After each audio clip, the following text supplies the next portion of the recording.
Entre los órganos de los sentidos, el oído, la parte sensorial corresponde al órgano vestíbulo coclear, un órgano ubicado en la parte más interna del oído, que se puede dividir en dos partes, una porción vestibular, que tiene que ver con el equilibrio, es una porción propioceptiva, y una porción coclear correspondiente al sentido de la audición, que sería la porción exteroceptiva de este órgano vestíbulo coclear.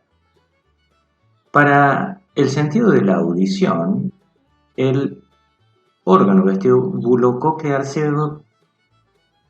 se apoya en unas estructuras que comunican con el exterior y que corresponden también al oído en general. Entonces, a este oído lo podemos dividir en tres porciones. Un oído externo, la parte visible del oído, un oído medio y un oído interno, donde está el órgano vestíbulo coclear. Dentro del oído externo reconocemos la oreja, pabellón auricular, tiene una base cartilaginosa, cartílago auricular, cartílago escutiforme, y un meato acústico externo, que es un conducto con dos porciones, una porción cartilaginosa formada por cartílagos, el cartílago del meato acústico externo, que es una dependencia de este cartílago auricular, y el cartílago anular, que es un cartílago independiente presente en las especies que estudiamos. La otra porción de este meato acústico externo es la porción ósea que ya vimos cuando vimos el hueso temporal. El meato acústico entonces es un conducto, un tubo óseo y cartilaginoso que comunica con el exterior. Y por el otro lado con el oído medio. La parte externa, la parte visible, es lo que reconocemos como oreja. A esa oreja le vamos a reconocer una base, un ápex y un borde denominado hélix. Este hélix se divide en dos porciones a nivel del ápex, una porción rostromedial, llamado borde trágico, y una porción caudolateral, que sería el borde antitrágico. Además, a la oreja le reconocemos una porción cóncava en forma de embudo, que se denomina escafa. Esta escafa está formada por una piel fina que recubre el cartílago auricular y que presenta una serie de pelos gruesos más largos que se denominan tragos. El dorso de la oreja es convexo y la piel no suele presentar diferencias con respecto al resto, salvo en algunas razas donde aparecen pelos largos, en los cocker, por ejemplo. Dentro de algunas especies, como en los carnívoros, el borde caudal del hélix o el antitrágico, presenta un pliegue, un saco cutáneo a nivel de su base. Hacia la base de la oreja, el cartílago auricular tiende a enrollarse y formar un tubo incompleto, una forma de embudo, que va a ser la primera porción del meato acústico externo. En la escafa podemos encontrar habitualmente 2 o 3 estrías longitudinales que se dirigen desde la base hacia el ápex de la oreja. La forma, el tamaño del cartílago auricular determina la forma y el tamaño y eventualmente la posición de las orejas, si son erectas, si son péndulas. Eso ocurre en las diferentes especies y suele estar ligado a la raza. El meato acústico externo es un tubo que comienza en la base de la oreja, una porción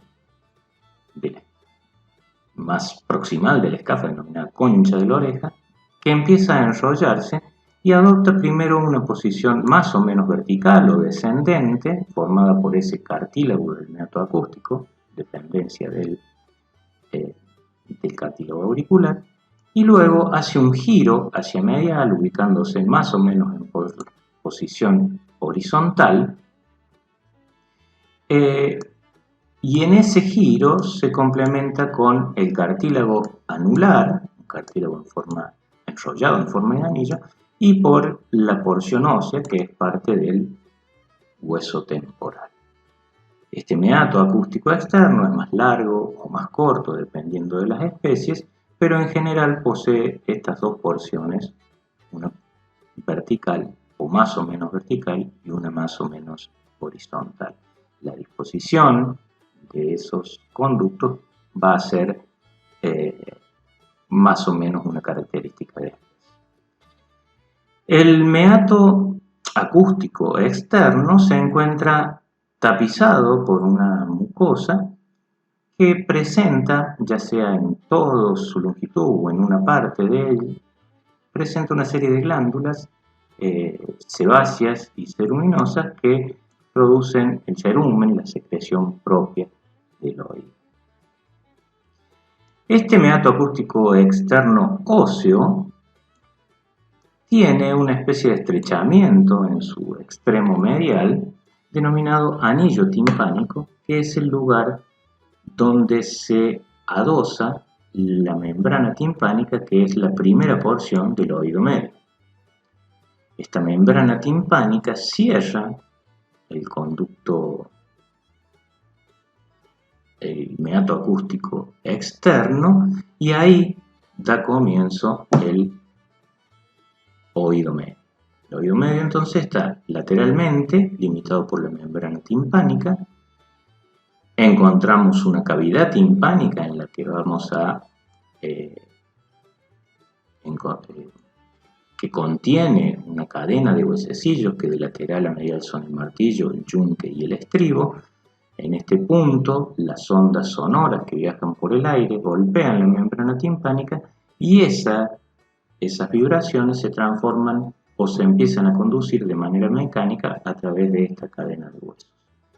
Medialmente, la cavidad timpánica termina en dos ventanas que comunican con el oído interno, que son la ventana vestibular, de ubicación rostro-dorsal, más o menos, donde asienta la base del estribo, y una ventana coclear, un poco más ventral y caudal, que está cerrada por la membrana secundaria del tímpano.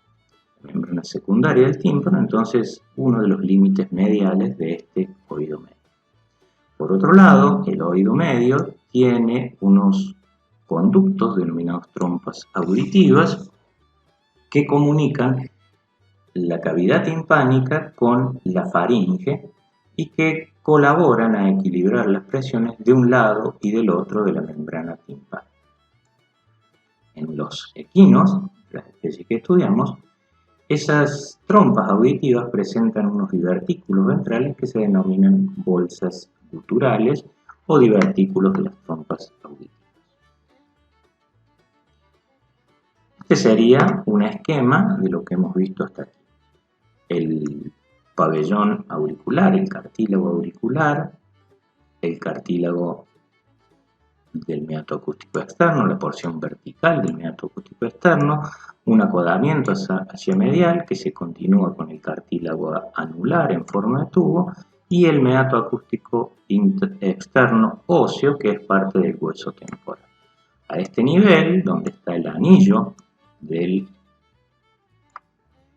timpánico del meato acústico externo, se adosa la membrana timpánica a la cual está adherida la cadena de huesecillos que va a transmitir las vibraciones que se producen aquí, que viajan por el aire, en unas vibraciones de tipo mecánicas hacia la ventana vestibular, que es la ventana cerrada por la base de la oreja. Por otro lado, en este oído medio encontramos una abertura para la trompa auditiva que va a comunicar la cavidad timpánica con la faringe. Ventralmente, la cavidad timpánica, algo que se denomina hipotímpano habitualmente, está formada por la bulla timpánica, que es una formación de la parte timpánica del hueso temporal, endotimpánica en el caso de un gato.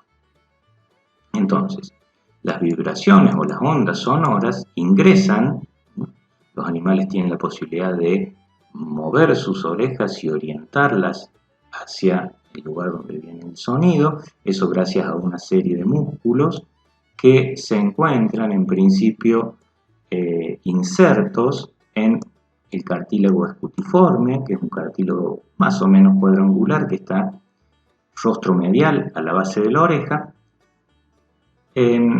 encima del músculo temporal, y que sirve de inserción para esos músculos extrínsecos de la oreja. Esas ondas sonoras ingresan por el meato acústico externo y hacen vibrar la membrana timpánica. Esa vibración se transmite a través de la cadena de huesecillos, que son el martillo más lateral, el yunque y el estribo, hacia el oído interno, que es donde se va a producir o se va a generar el estímulo. La membrana timpánica tiene dos porciones, una porción dorsal que se denomina porción flácida y una porción más grande, ventral, que es la porción tensa de la membrana timpánica. Esa membrana timpánica, en su ombligo, se inserta el mango del martillo de uno de los huesos, dando el aspecto de una estría que se denomina estría del martillo y que es visible desde el exterior. La membrana timpánica es una membrana translúcida que tiende a hacerse blanquecina en el cadáver. Los huesos del oído medio son tres: el martillo, que tiene una cabeza, un cuello, una apófisis muscular para que se inserte el músculo tensor del tímpano, que es un músculo que agudiza el sentido de la audición, y el mango, que se encuentra apoyado en la membrana timpánica. El martillo se encuentra o articula con este hueso que se llama yunque, que es el hueso intermedio de la cadena, y las vibraciones que transmite el martillo al yunque son transmitidas al estribo, que es un hueso que tiene forma de estribo, cuya base se ubica cerrando la ventana vestibular y que le da movimiento a un líquido que aparece en el interior del oído interno. Este es el tamaño de los tres huesecillos de un equino. Esto es un tubo de ensayo común y corriente para tener cierta idea del tamaño que tienen estos huesos. Las bolsas guturales son la dilatación ventral de la trompa auditiva. Son propias del equino. Son divertículos que se prolongan hacia la base del cráneo. Recuerden que la trompa auditiva es un conducto que va desde el oído medio a la faringe.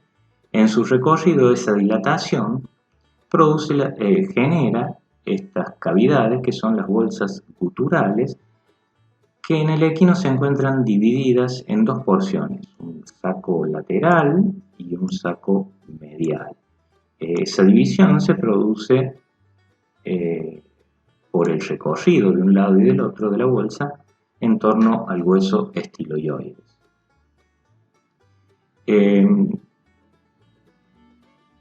El saco medial, la parte medial de la bolsa gutural, se encuentra rodeando en un pliegue a la carótida interna y sería responsable de generar o bajar la temperatura de la sangre que llega al encéfalo, mediante un mecanismo de liberación de humedades de su epitelio.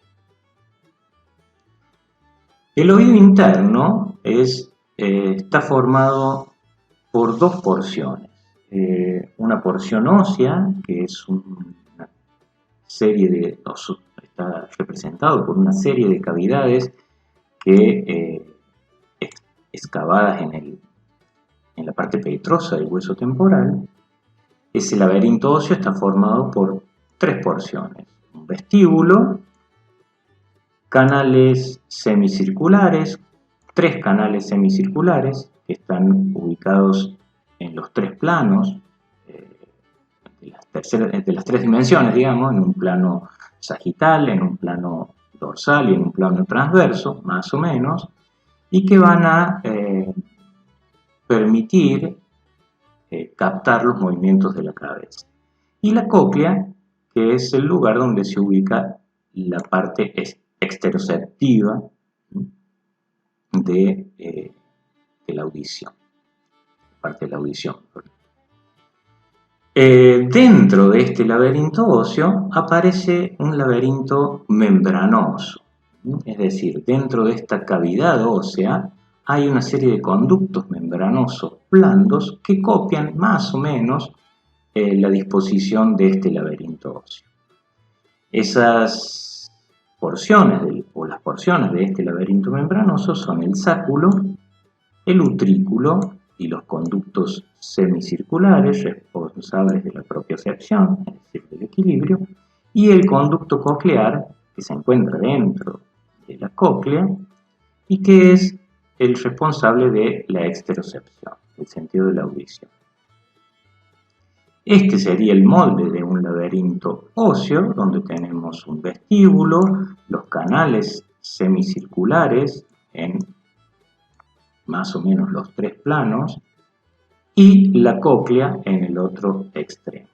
Internamente a esta cavidad aparece el laberinto membranoso. Dentro de los canales semicirculares vamos a encontrar los conductos semicirculares. Dentro del vestíbulo, dos formaciones, dos dilataciones, que son el sáculo y el utrículo, y dentro de la cóclea, el conducto coclear. El epitelio de estas estructuras tiene más o menos mecanismos similares para generar el impulso nervioso. En el caso de la porción del equilibrio, tanto en el utrículo como en el sáculo, así como en dos lugares que se llaman máculas, así como en las ampollas, estas dilataciones de los conductos semicirculares, aparecen una serie de células ciliadas cuyos cilios están tapizados por una sustancia con algunos cristales que, al moverse el líquido que poseen en su interior, generan el movimiento de las cilias, dando origen así al impulso nervioso. Todo esto relativo a los movimientos de la cabeza. En cuanto al conducto coclear, encontramos un órgano con células similares, células ciliadas, que se denomina órgano de Corti, que es el órgano auditivo. El movimiento de los líquidos que vamos a ver que aparecen en el oído interno genera el movimiento de las cilias y con ello el impulso o el origen del impulso nervioso. Para verlo en conjunto podemos ver el oído externo, donde las ondas viajan a través del aire.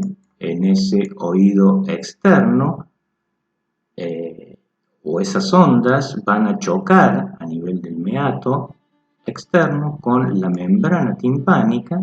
Esta membrana timpánica va a vibrar, haciendo que se transmita el movimiento a través de estas estructuras óseas, que son el martillo, el yunque y el estribo, y el movimiento del estribo va a generar el movimiento de los líquidos que se encuentran en el oído interno. Esos líquidos son dos. Dentro del laberinto membranoso hay un líquido que está aquí en azul, denominado endolinfa.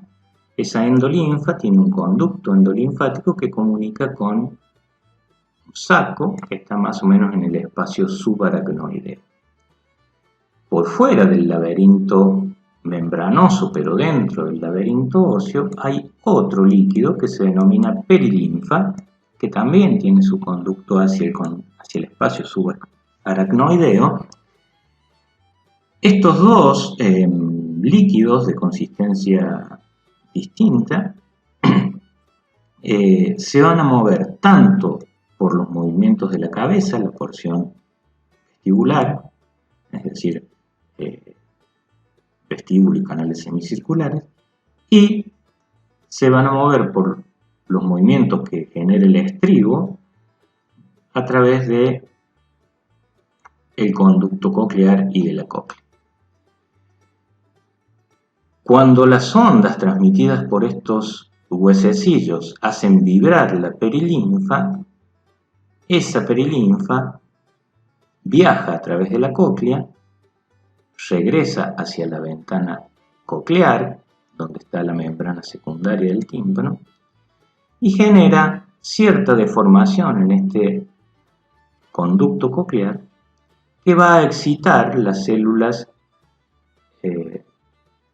del órgano de Corti, es decir, las células sensitivas de la audición.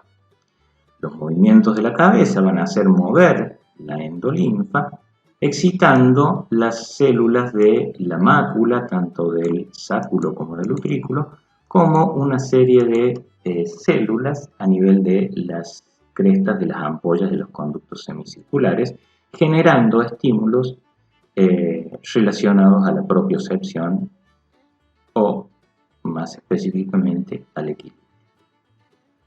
En cuanto al oído medio, aparecen dos músculos. Este músculo, que se denomina tensor del tímpano, tensa la membrana timpánica, agudizando el sentido del oído, y este músculo, mucho menos desarrollado y hasta poco utilizado, que es el músculo estapedio, un músculo que se inserta en el estribo y que separa el estribo de la ventana vestibular, reduciendo de cierta manera la audición.